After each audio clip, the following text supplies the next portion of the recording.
चंचल रावत और आप देख रहे हैं न्यूज 18 का डिजिटल प्लेटफॉर्म। मिडिल ईस्ट में एक बार फिर हलचल तेज हो गई है। पूरी दुनिया की नज़रें 17 फरवरी 2026 पर टिकी हुई हैं। इस दिन ईरान और अमेरिका के बीच परमाणु मुद्दे पर दूसरे दौर की बातचीत होने वाली है। ये बैठक स्विट्जरलैंड के जिनेवा शहर में होगी। दोनों देशों के बीच सीधी बातचीत नहीं होगी, बल्कि ओमान इस वार्ता के बीच का रास्ता निकालने की कोशिश करेगा। सबसे बड़ा सवाल यह है कि अगर इस बार भी समझौता नहीं हुआ तो क्या होगा? क्या तनाव और बढ़ेगा या फिर हालात जंग की तरफ जा सकते हैं?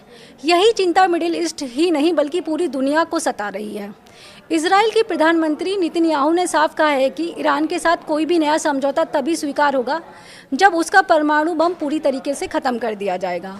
उनका कहना है कि सिर्फ यूरेनियम बनाने की प्रक्रिया रोक देना ही काफ़ी नहीं है, उन मशीनों और सिस्टम को भी ख़त्म करना होगा जिनसे दोबारा परमाणु बम तैयार किया जा सकता है।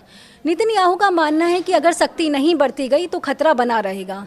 वहीं दूसरी ओर ईरान के विदेश मंत्री अब्बास ने संकेत दिए हैं कि अगर अमेरिका आर्थिक प्रतिबंध हटाता है तो ईरान परमाणु मुद्दे पर समझौते के लिए तैयार हो सकता है।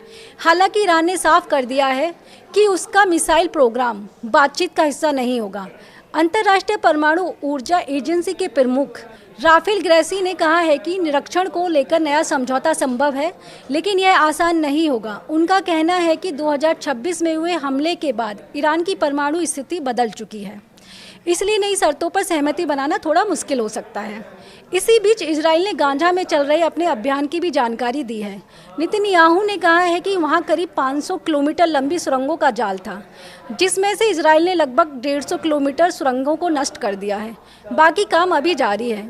उन्होंने साफ कहा है कि जब तक सभी अहम सुरंगें नष्ट नहीं हो जाती तब तक अभियान जारी रहेगा। उधर अमेरिका ने भी अपनी सैन्य तैयारी बढ़ा दी है। खबर है कि अमेरिका ने अपने क्षेत्र में एक और विमान वाहक पोत तैयार किया है।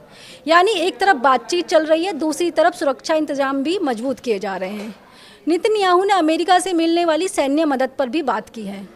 फिलहाल इजराइल को हर साल करीब अमेरिका से 3.8 अरब डॉलर की मदद मिलती है, जो 2028 तक जारी रहेगी। हालांकि उन्होंने कहा है कि इजराइल की अर्थव्यवस्था पहले से मजबूत है और आगे आने वाले 10 सालों में इस मदद को धीरे धीरे कम किया जा सकता है।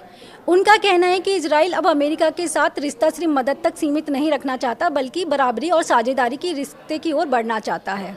कुल मिलाकर 17 फरवरी की ये बैठक अहम मानी जा रही है। अगर समझौता होता है तो तनाव कम हो सकता है, लेकिन अगर बात नहीं बनी तो मिडिल ईस्ट के हालात और भी ज़्यादा बिगड़ सकते हैं। अब पूरी दुनिया की नज़र अब ईरान और अमेरिका पर टिकी हुई है। धन्यवाद।